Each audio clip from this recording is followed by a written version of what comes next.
Let me hear you say it loud and clear.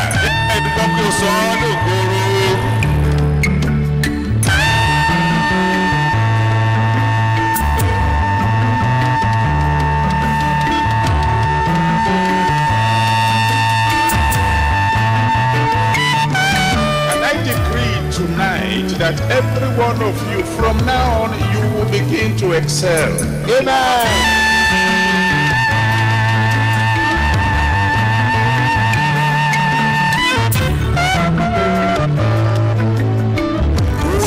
One fellow that you will stand beside him or her and say, you are the one who will get my attention.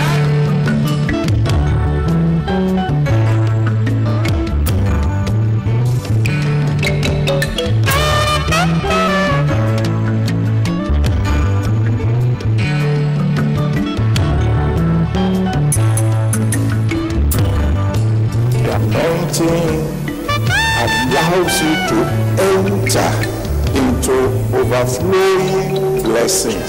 Redemption Way.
Lift our hands to the Almighty God and just begin to bless the Holy One of Israel. Let's magnify the King of Kings and the Lord of Lords. Praise Him, praise Him, praise Him. He's worthy to be praised. He's worthy to be adored. He's the Ancient of Days. Give Him glory, give Him honor, give Him adoration. He's worthy to be praised. He's worthy to be adored. Magnify His holy name tonight. Magnify His holy name tonight.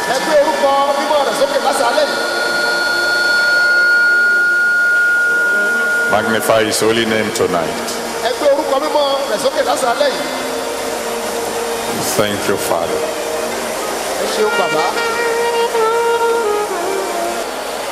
Fight for me tonight.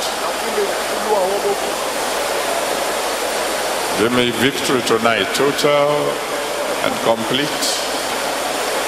Victory absolute. Fight for me tonight. Lord of hosts, fight for me tonight. Thank you, my Lord. Blessed be your holy name. Fight for me tonight. In Jesus' mighty name we have prayed. Orúkọ ńlá Jésù ni a gba àdúrà. Shout hallelujah. Hallelujah, ìṣẹ́gun, hallelujah. And I want you to shake hands with 2 or 3 people Abẹ́ka àpọ̀wọ́ lọ́wọ́ ẹnìkan sí ẹni méjì sí mẹ́ta. and prophesy to them A sì wá sọ tẹ́lẹ̀ sí wọn. and say, because God reigns, Nítorí pé Ọlọ́run Olúwa ń jọba, it will be well with you. yóò dára fún yín sà.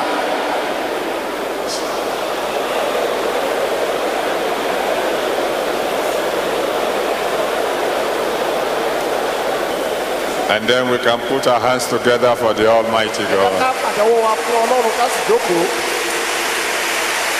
And then we please be seated. Ẹ jẹ́ ká jókòó. Tonight I'm going to be speaking to you briefly on let there be light.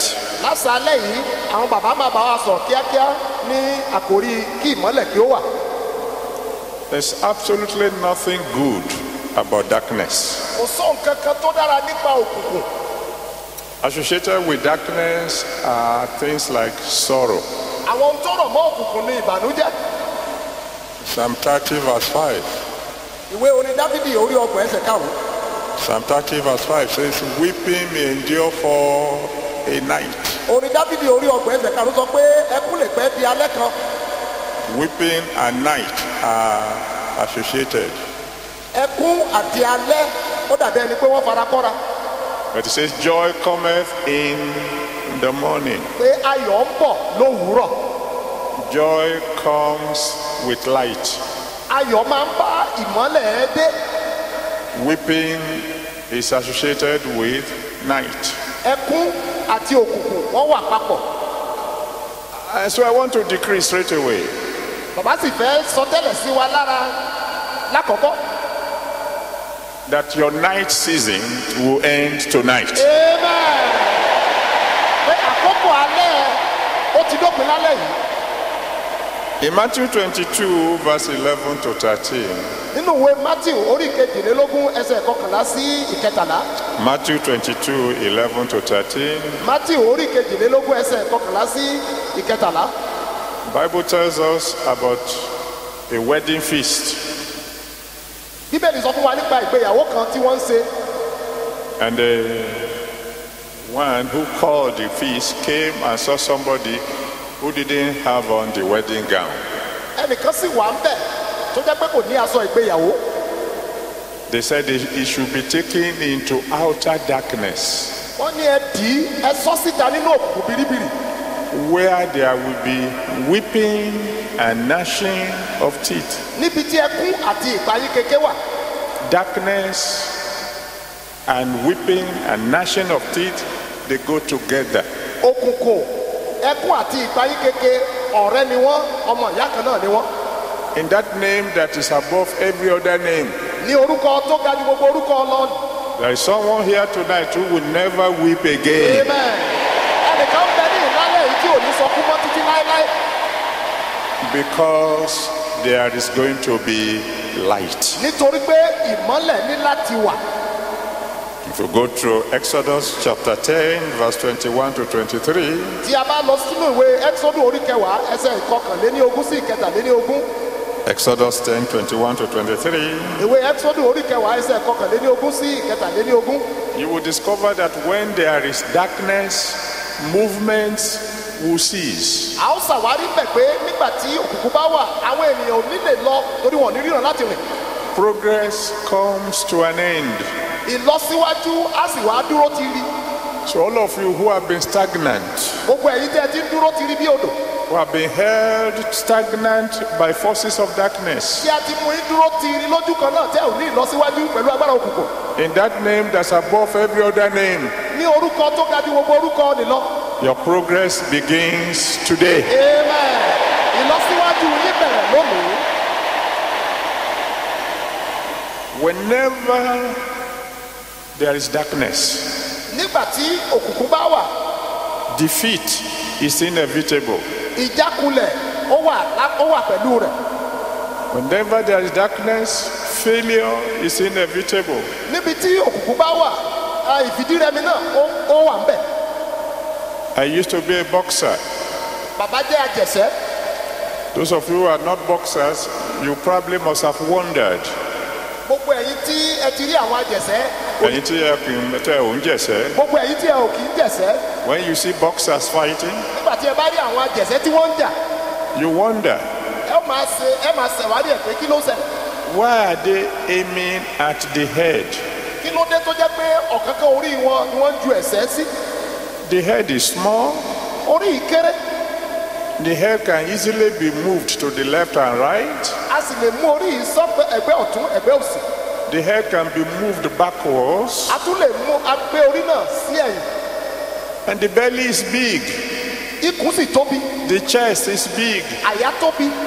But the boxer keeps on aiming at the head, Ṣùgbọ́n àwọn àjẹsẹ́ orí ni wọ́n máa ń fẹ́ ju ẹ̀sẹ́ sí ẹ̀sẹ́ orí yẹn náà ń ju ẹ̀sẹ́ sí. Why? Kí ni díẹ̀? They're looking for your eyes. Ojú rẹ ni wọ́n ń wò. They know if they can land good blows on your eyes. Tí ẹ̀sẹ́ wọn bá ti lè bọ ojú rẹ báyìí. And your eyes become closed. Tí ojú rẹ bá sì wà ní dídí tí ò rí nà mọ́. And you can't see anymore. Tí ò bá lè rí nà mọ́. You are finished. Wọ́n ti nà ẹ́ lúbolẹ̀ nìyẹn. Because you can't see the opponent anymore. Nítorí pé o lè rí ẹni tó bá ọjà mọ́. And so knocking you out becomes an easy job. Láti rí pé wọ́n lù ọ́ bolẹ̀ ó jẹ́ ohun tí ò nira. Everything that has closed your eyes, Gbogbo tó ti di ojú rẹ. everything that had reduced your life to walking in darkness, Gbogbo tó ti sọ ẹ́ di ẹdun arinlẹ̀ tó ń rìn nínú òkùnkùn. shall be dealt with tonight in Jesus' name. Lálẹ́ yìí máa mú gbogbo ẹ̀ kúrò lórúkọ Jésù. When God created the heavens and the earth, Nígbà tí Ọlọ́run dá ọ̀run àti ayé, before light came, kí ìmọ́lẹ̀ ó tó dé, everything was formless. gbogbo ohun tó wà ńbẹ̀ ó jẹ́ rúdurùdu. It has no shape. Ó sì ṣófo. It was empty. Ó jẹ́ òfo. It was almost useless. Ó tiẹ̀ jẹ́ ohun tí ò ní lárí kan. It was only when God spoke and said, "Let there be light." Títí di ìgbà tí Ọlọ́run tó sọ pé jẹ́ kí ìmọ́lẹ̀ kí ó wà. That is when everything began to take shape. Ìgbà náà ni ohun gbogbo bẹ̀rẹ̀ sí kóra jọpọ̀. In Genesis chapter 1 verse 4, Nínú ìwé Genesis orí ìkíní ẹsẹ̀ kẹrin. Genesis 1 verse 4, Genesis orí ìkíní ẹsẹ̀ kẹrin. God said something about light. Ọlọ́run sọ nǹkan kan nípa ìmọ́lẹ̀. He said he saw light that it was good. Ọlọ́run sì rí ìmọ́lẹ̀ náà rí pé ó dára. If God said light is good, Tí Ọlọ́run bá sọ pé ìmọ́lẹ̀ dára, it means darkness is bad. ó túmọ̀ sí pé òkùnkùn burú jáì.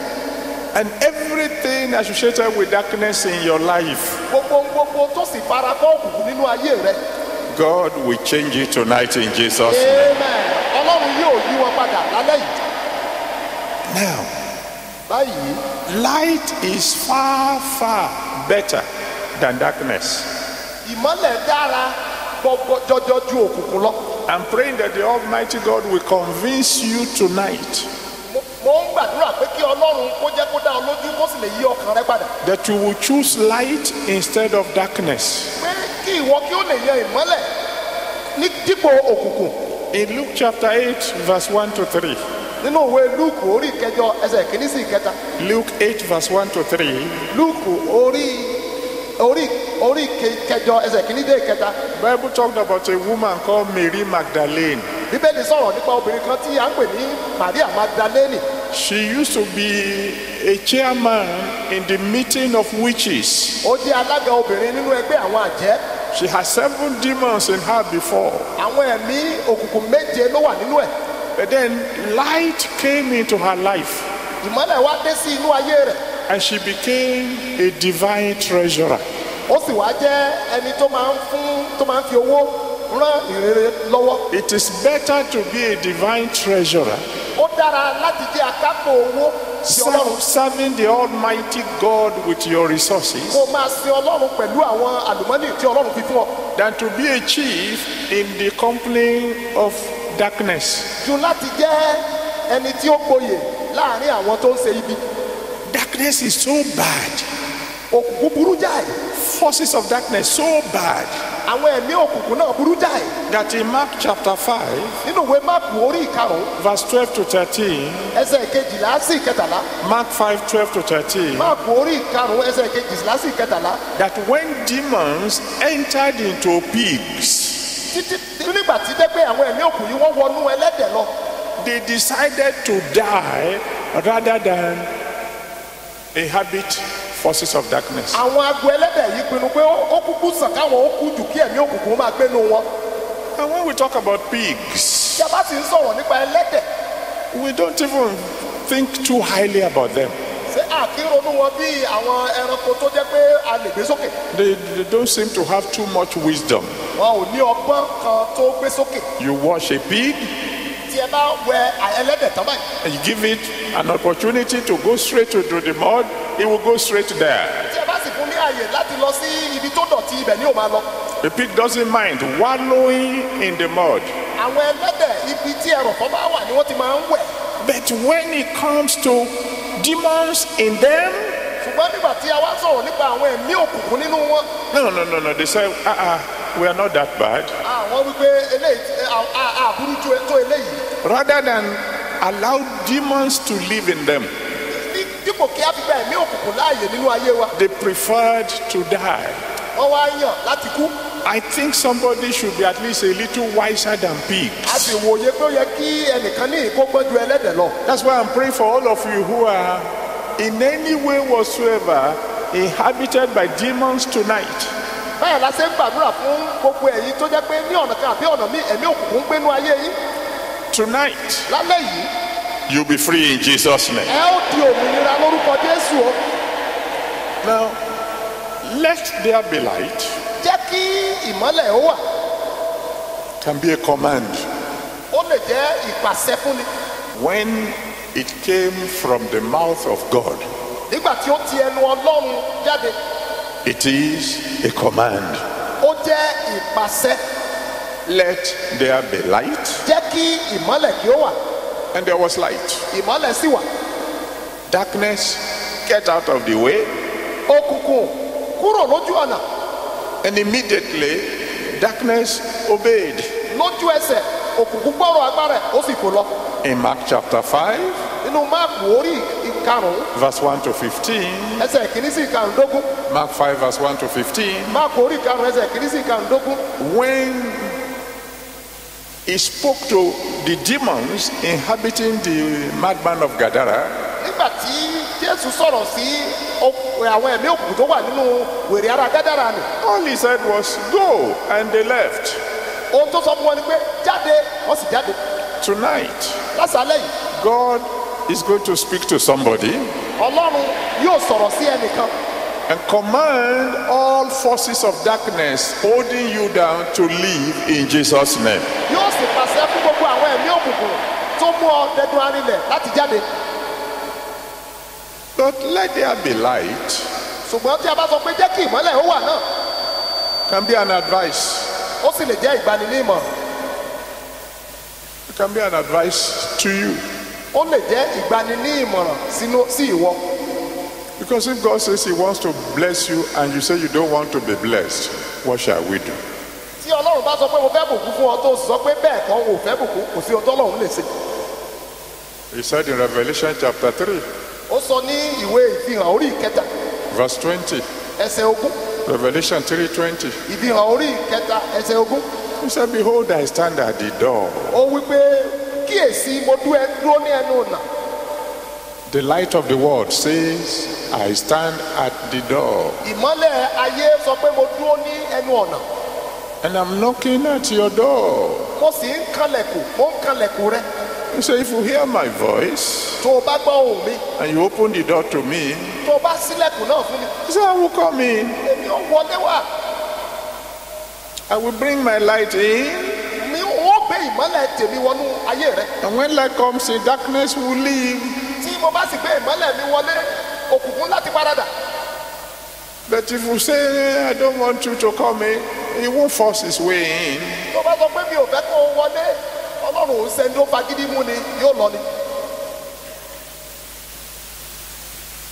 Tonight he wants to send light into your life. amen. lálẹ́ yìí ọlọ́run fẹ́ rán ìmọ́lẹ̀ sínú ayé rẹ. He's advising you, let the light come in. ó sì wá ń gbà ọ́ ní ìmọ̀ràn pé jẹ́ kí ìmọ́lẹ̀ náà ó wọlé wá. Told you the story of somebody bàbá ti sọ ìtàn ẹnìkan fún wa tẹ́lẹ̀ rí. who was sick, àìsàn ń ṣe and we prayed and prayed and prayed. wọ́n sì gbàdúrà. And rather than get well, she just remained in the same situation. nígbà tó yẹ kí àìsàn rẹ̀ kó máa lọ ṣe ló bẹ̀rẹ̀ sí lé sí i ó wà lójú kan náà ti rí. After some time, Father, why is this woman not healed? nígbà tó ṣe díẹ̀ bàbá wa sọ pé ọlọ́run kí ló dé tí obìnrin yóò fi rí ìwòsàn. And the Lord said, ask her, ọlọ́run sọ pé bí léèrè woman, obìnrin yìí what's the problem?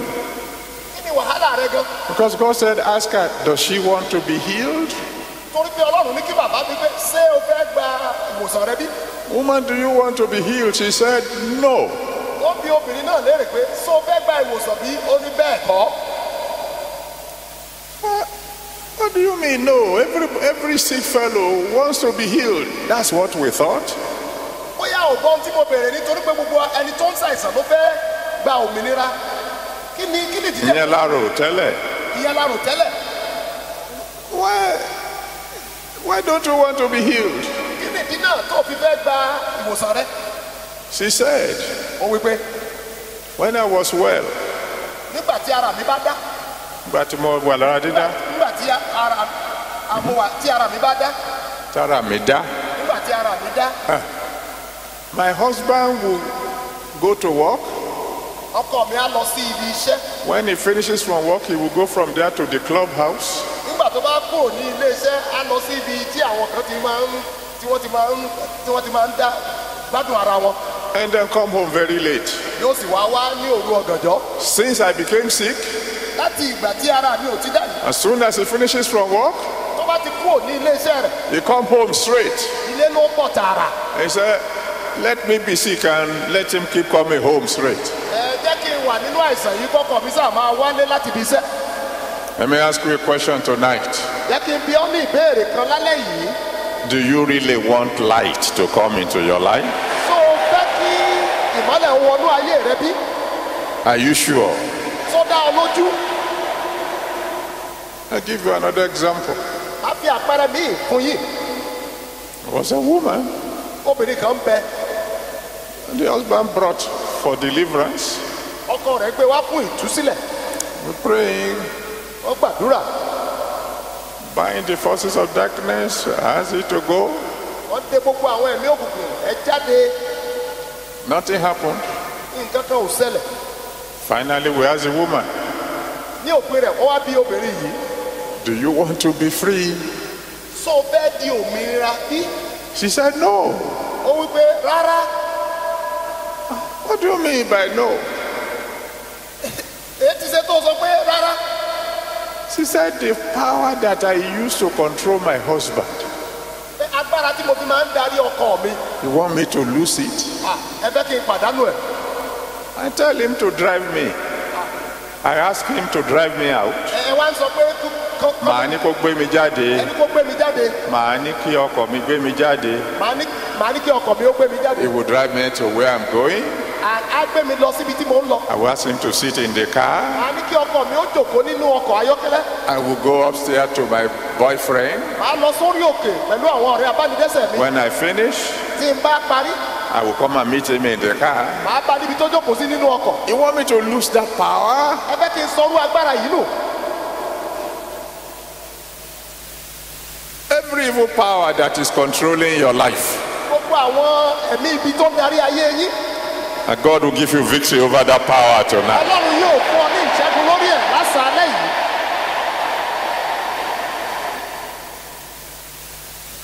It could be an advice. ó lè jẹ́ ìgbani ní ìmọ̀ràn. Let light come in.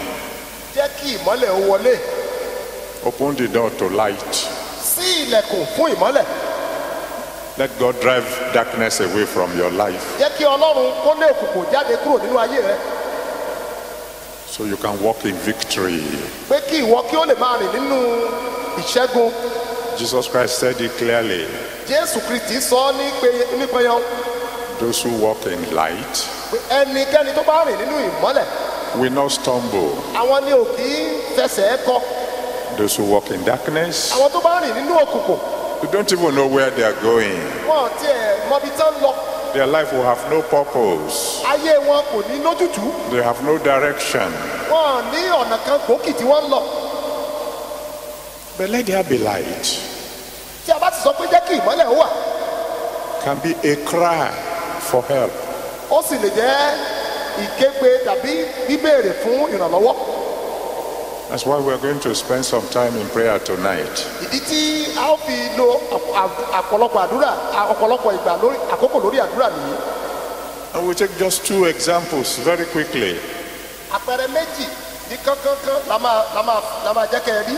In Mark chapter 10, Máàkù orí ìkẹwàá. thank you, Father. ẹ ṣeun bàbá. The Lord said there's someone here ọlọ́run sọ pé ẹnìkan bẹ níyìí that you have this peculiar disease ẹ ní àìsàn kan tó yàtọ̀ sí àwọn àìsàn míì that when the attack comes, pé nígbà tí ìdojúkọ àìsàn yìí bá dé bá yín you have to eat something sweet very, very quickly, very, very quickly, ẹ láti jẹ nǹkan tó dùn mèremère ní kíákíá so that you can begin to recover. kí ara yín ó tó máa wálẹ̀. Lord asked me to tell you ọlọ́run ní kí n sọ fún ọ that sickness is gone now. àìsàn náà ti lọ báyìí. Oh, thank you, Father. ẹ ṣé bàbá. The Lord said there's someone here tonight. ọlọ́run sọ pé ẹnìkan bẹ ní ìlálẹ́ yìí He said everything that represents shame in your life will go tonight. amen. pé gbogbo àwọn nǹkan tó fara kọ́ ìtìjú nínú ayé rẹ ló máa lọ lálẹ́ yìí. Hallelujah. hallelujah. The Lord said there's someone here tonight. ọlọ́run sọ pé ẹnìkan bẹ ní ìlálẹ́ yìí.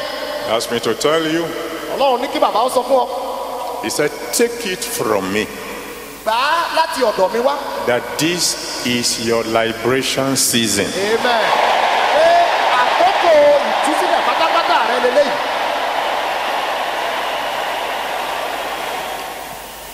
Oh my, thank you, Lord. ẹ ṣeun olúwa. The Lord says there's someone here tonight. ọlọ́run sọ pé ẹnìkan bẹ ní ìlálẹ́ yìí. He said, you will understand as I say. pé òye ẹ̀ ó máa yé yín bí bàbá bá ṣe ń sọ. He said, when it rains, pé nígbà tí òjò bá rọ̀ dry grass becomes green again. àwọn koríko tó ti gbẹ wọn á sọjí padà. He said, I will rain on you. amen. ọlọ́run ní òun ò rọ òjò lé ọ lórí. Mark chapter 10, máàkù orí ìkẹwàá from verse 46 to 52. ẹsẹ̀ ìkẹrìndínláàádọ́ta sí ìkejìléníàádọ́ta. Mark 10, 46 to 52. máàkù orí ìkẹwàá ẹsẹ̀ ìkẹrìndínláàádọ́ta sí ìkejìléníàádọ́ta.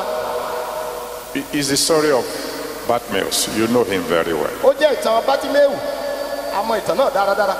He heard that Jesus was passing by ó gbọ́ pé jésù ń kọjá lọ and he began to cry for mercy. ó sì bẹ̀rẹ̀ sí wá kégbe fún àánú. Some people there asked him to shut up. àwọn kan tó wà ń bẹ̀ sọ pé panu ẹ̀ mọ́. People he had never offended, àwọn tí ò ṣẹ̀ rárá wọ́n ní kó panu ẹ̀ mọ́. although he could have offended them because he was a burden to the people. ó tiẹ̀ jẹ́ pé bóyá ó ti ṣẹ̀ wọ́n lẹ́sẹ̀ nítorí pé ó ti di ẹrù wúwo fún wọn láti máa gbé ni. You know, they have to give him alms. If they don't give him alms, they don't feel comfortable. wọ́n láti máa fún ní ọrẹ tí wọ́n bá fún ní ọrẹ ọkàn wọn á máa dẹ́ wọn lẹ́bi. He heard that Jesus was passing by. ó gbọ́ pé jésù ń kọjá lọ He began to cry, ó sì bẹ̀rẹ̀ sí wá kégbe. and these people told him to shut up. àwọn ènìyàn yìí sọ pé panu ẹ̀ mọ́ But he kept on crying. ó sì ń kígbe sí i. And I know somebody who is going to cry to God till you have a breakthrough tonight. mo mọ̀ pé ẹnìkan yóò kígbe sí ọlọ́run títí dé ọlọ́run yóò fún ní ìbúgbò. Finally, Jesus sent for him. lópin rẹ̀ Jésù wá ní ẹ pè wá fún mi. When he got to Jesus, nígbà tó dọ́dọ̀ Jésù, Jesus said, "What do you want?" Jésù sọ pé kí ló fẹ́ gan. He said, "Give me light." ó sọ fún Jésù pé fún mi ní ìmọ́lẹ̀. That's all. Just let there be light. jẹ́ kí ìmọ́lẹ̀ kó wà nínú ayé mi ni mo ń tọrọ fún. I want to receive my sight. mo fẹ́ gba ojú mi. Let there be light. jẹ́ kí ìmọ́lẹ̀ wà láyé mi. That's what I'm crying to you for. ohun tí mo ń kégbe sí i fún nìyí. But in that statement, nínú ọ̀rọ̀ tó sọ yìí, there are several things included. ọ̀pọ̀lọpọ̀ àwọn nǹkan ló so mọ́ ọ̀rọ̀ náà. He was saying, ó ń sọ pé if you give me light, tó o bá fún mi ní ìmọ́lẹ̀, I will cease to be stagnant. mi ò ní wà ní ìdúró tiiri mọ́. For 40 years, fún 40 ọdún, I have been on one spot. ojú kan náà ni mo wà. I'm tired of stagnancy. ó sú mi láti dúró lójú kan. If you give me light, tó o bá fún mi ní ìmọ́lẹ̀, I will cease to be stagnant. mi ò ní wà lójú kan náà mọ́. I prophesy to someone here tonight, bàbá sọ tẹ́lẹ̀ sí ẹnìkan lára lálẹ́ yìí. because light is going to come into your life, nítorí pé ìmọ́lẹ̀ yóò wá sínú ayé rẹ. stagnancy will end in your life. ìdúró tiiri yóò dópin nínú ayé rẹ. Number two, he was saying, if you give me light, ìkejì, ó sọ pé tí ẹ bá fún mi ní ìmọ́lẹ̀, I won't have to beg again. mi ò ní jẹ́ atọrọjẹ mọ́. Poverty will cease in my life. òṣì yóò dópin nínú ayé mi. There was a prophecy, there was a word of prophecy here last night. ọ̀rọ̀ ìsọtẹ́lẹ̀ kan jáde lásàálẹ̀ àná. I don't know if you heard it. mi ò mọ̀ dáadáa bóyá ẹ gbọ́ ìsọtẹ́lẹ̀ náà. But God said that there was someone here last night. ọlọ́run sọ pé ẹnìkan bẹ ní lásàálẹ̀ àná ni. He said begging in any form, pé láti máa tọrọ jẹ ní ọ̀nàkọnà. direct or indirect, bóyá láti máa ṣe dáadáa ni àbí láti máa tọrọ jẹ gan. will cease in your life. pé ó dópin láyé rẹ látàná lọ. I said amen to that one. ó sọ àmì sí eléyìí. That's what Bartimaeus said. ohun tí Bàtímíù wí nìyí. Give me light. fún mi ní ìmọ́lẹ̀. I won't have to beg anymore. n ò sì ní jẹ́ atọrọ jẹ mọ́. He said, if you give me light, ó wí pé tí ẹ bá fún mi ní ìmọ́lẹ̀, the garment of shame that I have been wearing all these years, aṣọ ìtìjú, aṣọ ẹ̀gàn tí mo ti ń wọ̀ tẹ́lẹ̀, I won't have to wear it anymore. mi ò ní máa wọ̀ kiri mọ́. When light comes, nígbà tí ìmọ́lẹ̀ bá wọlé dé, shame disappears. bẹ́ẹ̀ ni ẹ̀gàn ó láti jáde lọ ni. And even as God has spoken tonight, gẹ́gẹ́ bí Ọlọ́run ṣe sọ̀rọ̀ lálẹ́ yìí, everything that is a semblance of shame in your life will end tonight. amen. gbogbo àwọn ohun tó fara jọ ẹ̀gàn nínú ayé rẹ yóò dópin lálẹ́ yìí. He was saying, give me light, ó wí pé fún mi ní ìmọ́lẹ̀, and I will no longer be a burden to others. n ò sì ní jẹ́ ìwúwo fún ẹlòmíì mọ́. They won't have to be carrying me about anymore. wọn ò ní máa gbé mi káàkiri I mọ́. won't have to depend on them before I eat anymore. n ò bẹ̀ ní máa gbẹ́kẹ̀lé àwọn ènìyàn kí n tó jẹun. And I want to prophesy to someone tonight. bàbá sì fẹ́ sọ tẹ́lẹ̀ sí ẹnìkan lára lálẹ́ yìí. You who have been considered a burden, iye ẹ̀yin tí ó jẹ́ pé a ti pè yín ní ẹrù wúwo fún ẹlòmíì, from now on, láti alẹ́ yìí lọ, you will be helping others. ẹ ó máa rẹ ẹlòmíì lọ́wọ́ ni.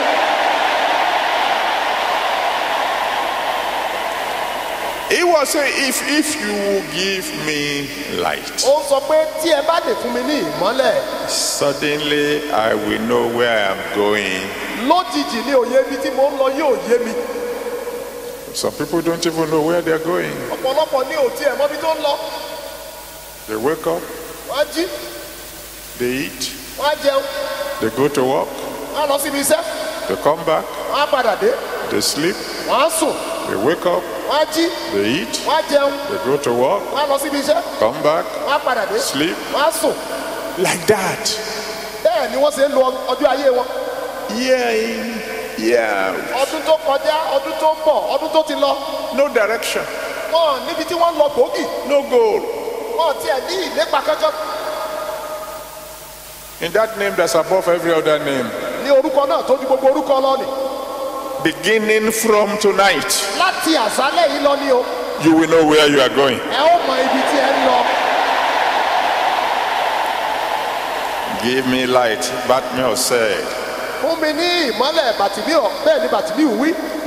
And I know that all my enemies will become friends. Màá wá rí pé gbogbo àwọn ọ̀tá mi yóò wá di ọ̀rẹ́. Do you know that there are some people Ṣé ẹ mọ̀ pé àwọn èèyàn kan ń bẹ that wherever they go, níbikíbi tán bá ń lọ, people just hate them. orí ọ̀tá ni wọ́n ní. People will just hate them for no reason at all. Àwọn èèyàn á kàn kórìíra wọn fún ìdí láì nídìí. Some of you know what I'm talking about. Ọ̀pọ̀lọpọ̀ wa la mọ ohun tí mo ń sọ yìí, òye ẹ yé wa.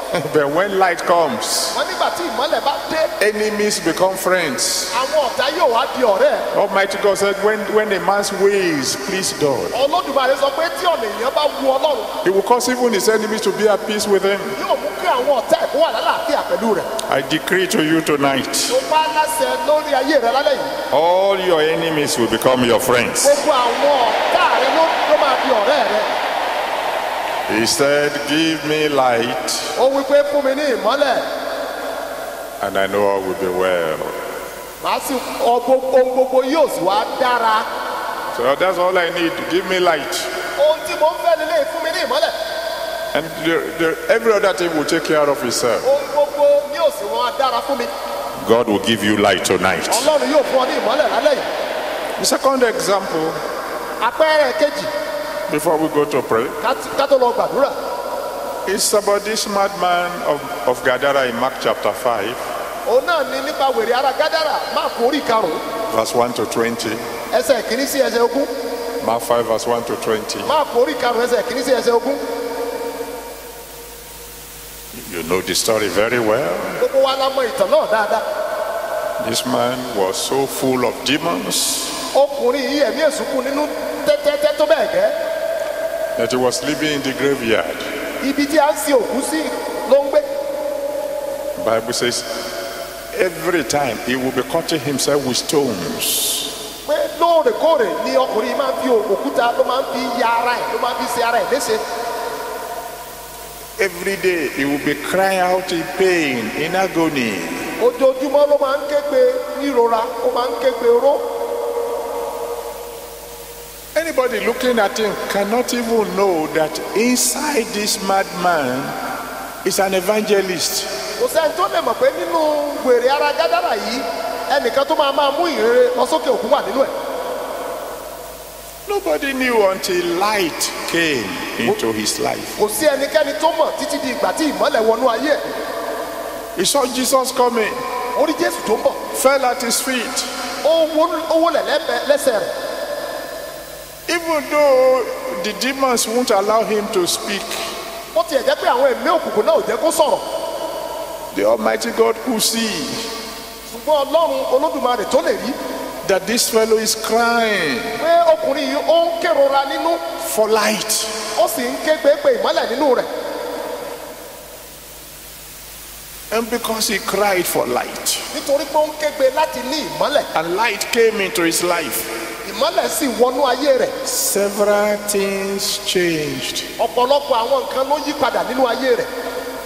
This man was crying to God for light Ọkùnrin yìí ó ń kégbe sí Ọlọ́run fún ìmọ́lẹ̀. because he was saying, I don't want forces of darkness to use me to destroy myself. Mi ò fẹ́ káwọn ẹ̀mí òkùnkùn kó máa lò mí láti máa ba ayé mi fúnra mi jẹ́. He was using stones to cut himself. Ó ń lo òkúta láti máa fi ṣe ara rẹ̀ léṣe. There are several people who know that what they are doing is killing them, but they keep on doing it. Ọ̀pọ̀lọpọ̀ ló mọ̀ pé àwọn nǹkan tí wọ́n ń ṣe ó ń pa wọ́n díẹ̀díẹ̀, wọ́n sì ń ṣe, wọ́n ń tẹ̀síwájú láti ṣe. But light will come tonight, Ìmọ́lẹ̀ yóò jáde sí ọ lálẹ́ yìí. and change will come. Bẹ́ẹ̀ ni ìyípadà yóò dé. This man was saying, give me light, give me light. Ọkùnrin yìí sọ pé fún mi ní ìmọ́lẹ̀, fún mi ní ìmọ́lẹ̀. Because I don't want to die without achieving God's purpose for my life. nítorí pé mi ò fẹ́ kú láì rí pé mo mú ìlépa àti ohun tí ọlọ́run dá mi fún ṣẹ. The purpose of life for that madman was to be an evangelist. ohun tí ọlọ́run dá ọkùnrin yìí fún ni láti máa mú ìrere káàkiri. But darkness grabbed him first, wọ́n òkùnkùn ló kọ́kọ́ gbọ́wọ́lé láti lò ó. and they wanted to make sure he would not do what God said he would do. wọ́n fẹ́ fún pa pé kó má bàa lè ṣe ohun tí ọlọ́run fẹ́ kó ṣe. You were not born by accident. a ò kàn ṣàdédé bí ọ. You didn't come into this world for nothing. o ò sì wá sínú ayé yìí fún láì nídìí ó nídìí tó fi wá. God has a purpose for your life. ọlọ́run ní ìdí kan pàtàkì fún ayé rẹ. And in the name that's above every other name, ní orúkọ tó ga ju gbogbo orúkọ ọlọ́ni. you will achieve that purpose. amen. ìdí náà ọlọ́run yóò mú ṣẹ fún ọ. This man was crying for light ọkùnrin yìí ó ń kégbe fún ìmọ́lẹ̀. because he said, I don't want to be less than God made me to be. mi ò fẹ́ gbé ìgbé tí ayé mi rẹlẹ̀ ju tí ọlọ́run fẹ́ kí n jẹ́ lọ. It is not in the plan of God for any man made in his own image to be living in the graveyard. kò í ṣe ètò ọlọ́run fún ẹni tí a dá ní àwòrán ọlọ́run kó máa gbé ibi tí a ń sin àwọn òkú sí. So God has a higher plan, ọlọ́run ní àwọn ètò tó ga jù bẹ́ẹ̀ lọ. and he doesn't want you to die less than he planned for you to be. ọlọ́run ò sì fẹ́ kó o kú rẹlẹ̀ ju bí ó ṣe dá lọ. He wants to take you high. ó fẹ́ gbé ọ sókè. He promised that you will be head, not tail. ó ń ṣèlérí pé orí ló máa jẹ́ òní jẹ́ ìlú. I thought somebody would say amen to that àrò pé one. ẹnìkan ò ṣe àmísí eléyìí ni. But somehow, some of us right now, we are not anywhere near where God wants us to be. ṣùgbọ́n lọ́nà kan àbí ọ̀nà míì ọ̀pọ̀lọpọ̀ wa ló wà níyì tó jẹ́ pé a ò wà níbi tí ọlọ́run fẹ́ ká wà. Because certain forces of darkness are holding us down. nítorí pé àwọn ẹ̀mí òkùnkùn kan wọ́n mú wa ní tìpápátìkùkù láti gbé wa sójú kan náà. And we shall be free tonight. amen. a ó di òmìnira lálẹ́ yìí. This man was saying, I don't want to be a habitation of the devil. ọkùnrin yìí sọ pé mi ò fẹ́ jẹ́ ilé gbígbé fún sàtánì. I want to be a temple of God. mo fẹ́ jẹ́ tẹ́ḿpìlì ọlọ́run. God made you to be his temple. ọlọ́run dá kó lè jẹ́ tẹ́ḿpìlì rẹ̀ ní. He wants his Holy Spirit to dwell in you. ó fẹ́ kí ẹ̀mí mímọ́ rẹ̀ kó máa gbénú ayé rẹ̀. Not demons, not kì í demons. ṣe àwọn ẹ̀mí òkùnkùn. Give me light, oh God, fún mi ní ìmọ́lẹ̀ olúwa. and I will be your temple, not a temple for demons. wọ́n jẹ́ tẹ́ḿpìlì rẹ̀ kì í ṣe tẹ́ḿpìlì fún àwọn ẹ̀mí òkùnkùn. This man is saying, give me light, ọkùnrin yìí sọ pé fún mi ní ìmọ́lẹ̀. and I will become a vessel unto honor. wọ́n sì wá bẹ àwọn ohun èlò tó jẹ́ ti ọlá fún ọ.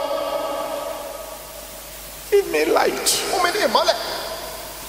There are people here today who want to be vessels unto honor. ọ̀pọ̀lọpọ̀ ló wà ní ìlànà tó fẹ́ jẹ́ ohun èlò ọlá fún ọlọ́run. There are people here tonight who want to lay hands on the sick and see them recover. ọ̀pọ̀lọpọ̀ ló fẹ́ gbọ́wọ́ lé àwọn aláìsàn wọ́n sì fẹ́ kí wọ́n gba ìwòsàn wọn lójú ẹsẹ̀. There are people here who would love God to use them to raise the dead. ọ̀pọ̀lọpọ̀ ló fẹ́ kí ọlọ́run kó lòun láti jí òkú dìde. There are people here who would want God to use them to build churches for God. ọ̀pọ̀lọpọ̀ ló fẹ́ kí ọlọ́run lò wọ́n láti kọ́ àwọn ìjọ fún ọlọ́run. But the devil wants to keep you below the plan of God for your life. ṣùgbọ́n èṣù fẹ́ tẹ̀ wọ́n fẹ́ sọ wọ́n di adu ẹrinlẹ̀ ju ètò tí ọlọ́run lẹ́ fún ayé wọn. But tonight, wọn lásàálẹ̀ yìí in that name that's above every other name, ní orúkọ nì tó ga ju gbogbo orúkọ lọ. things will change. ohun gbogbo yóò yí padà. This man was always crying in pain. ọkùnrin yìí ó ń kígbe pẹ̀lú ìrora. All these days he had been crying in agony. ní gbogbo àwọn ọjọ́ yìí wá ló ti ń kígbe pẹ̀lú ìrora. He said, give me light, fún mi ní ìmọ́lẹ̀. and I'll become a carrier of good news. mo sì wá dé ẹni tó gbé ìrere káàkiri. I will be able to go about and tell people, Jesus saves, wọ́n lè máa lọ káàkiri pé jésù ń gbàlà. Jesus jésù heals, ń wòsàn. Jesus sets free. jésù máa ń tú ní sílẹ̀. Instead of crying pain, crying agony, láti máa níwọ̀n dípò kó máa kí kérora ó sì máa kí kérora oró ó fẹ́ máa gbé ìrere káàkiri. There are some of you who are here tonight ọ̀pọ̀lọpọ̀ yín ló wà ní ìlálẹ́ yìí who are weeping silently, tẹ́ ń sunkún nínú, who are crying in agony, crying in pain. ẹ sì ń sunkún ìkọ̀kọ̀, ẹ ń sunkún ìkérora In that name that's above every other name. ní orúkọ nì tó ga ju gbogbo orúkọ lọ. Because of God, what God will do in your life tonight. nítorí ohun tí Ọlọ́run yóò ṣe nínú ayé rẹ lálẹ́ yìí. Your testimony alone will draw millions into the kingdom. ẹ̀rí rẹ yóò fa ẹgbẹgbẹ̀rún ènìyàn wá. He said, give me light, give me light. fún mi ní ìmọ́lẹ̀, fún mi ní ìmọ́lẹ̀ ni ó sọ. Because everybody who have been watching me where I am, they see the wonder of Satan. gbogbo ẹni tó ti ń wò mí níbi tí mo wà wọ́n rí iṣẹ́ ìyanu Sátánì. Look at this man. ẹ wo wèrè yìí, Look at how the devil filled him up. ẹ wo bí èṣù ṣe kún nínú tẹ́tẹ́tẹ́, Look at the power of Satan in him. ẹ wo agbára èṣù tí ó wà nínú rẹ̀. With bare hands, he could unpluck chains pẹ̀lú of ọwọ́ lásán ó lè iron. pẹ̀lú ọwọ́ lásán ó lè fi ọwọ́ já irin ṣẹ́kẹ́ṣẹkẹ̀ irin. What a wonder of Satan. ẹ wo iṣẹ́ ìyanu Sátánì. But after God gave him light wọ́n lẹ́yìn tí Ọlọ́run fún ní ìmọ́lẹ̀, and he came to his senses, ó wá wá ọpọlọ rẹ̀ pé when he washed himself lẹ́yìn tó ti wẹ ara rẹ̀ tán and was clothed, tá a fi aṣọ wọ̀ ọ́ sitting down, tó jókòó, calm, ó sì wá ọkàn ẹ̀ balẹ̀. decent. ó wá ẹni tí èèyàn lè wò pé ẹni dáadáa lè léyìí. When the people came, nígbà tí àwọn ènìyàn dé, they saw a different wonder. wọ́n wá rí iṣẹ́ ìyanu míì, They saw a wonder of God. wọ́n rí iṣẹ́ ìyanu ti Ọlọ́run. Tonight, lásàálẹ̀ yìí in the mighty name of Jesus ní Christ, orúkọ ńlá Jésù Kristi, there's somebody here, ẹnìkan bẹ níyìí. you too will become a wonder of God. Amen. ó di iṣẹ́ ìyanu ti Ọlọ́run.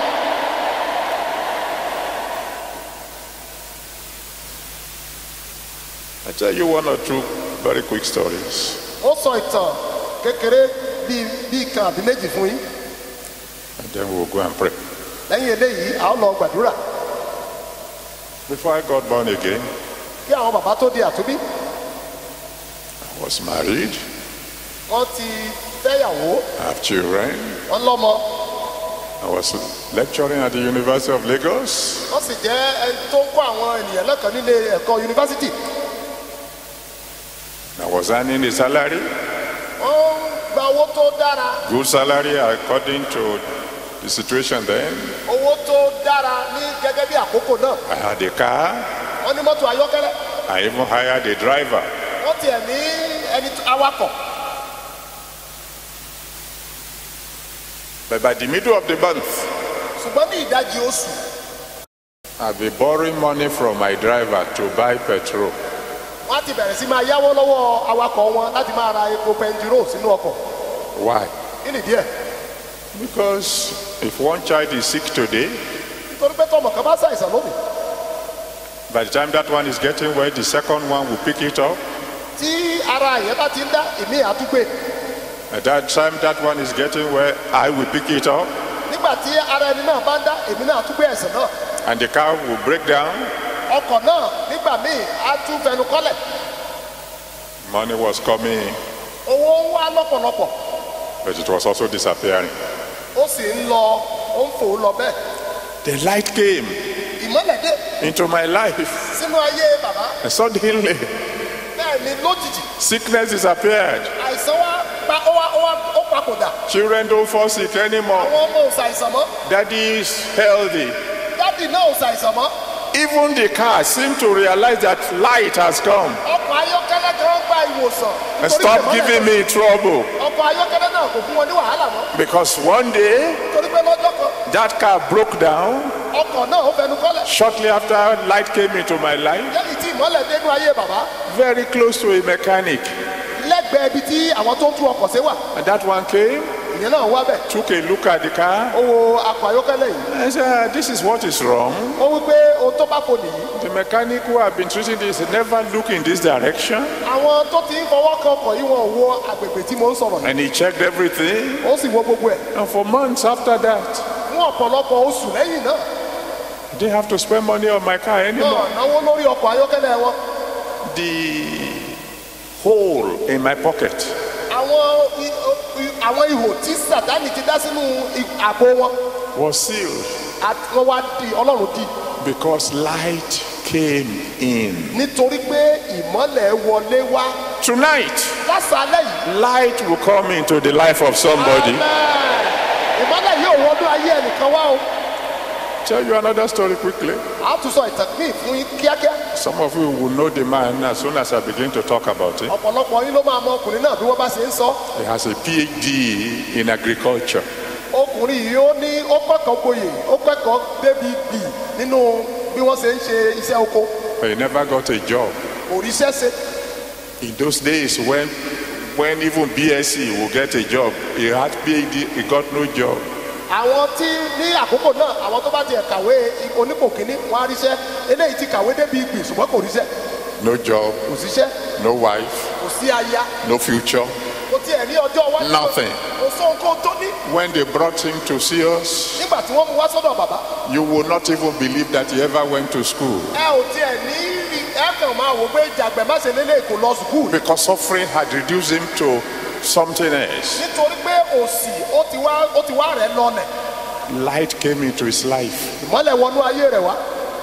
Before he got back home, Kó tó délé. the government of his state said they've been looking for him.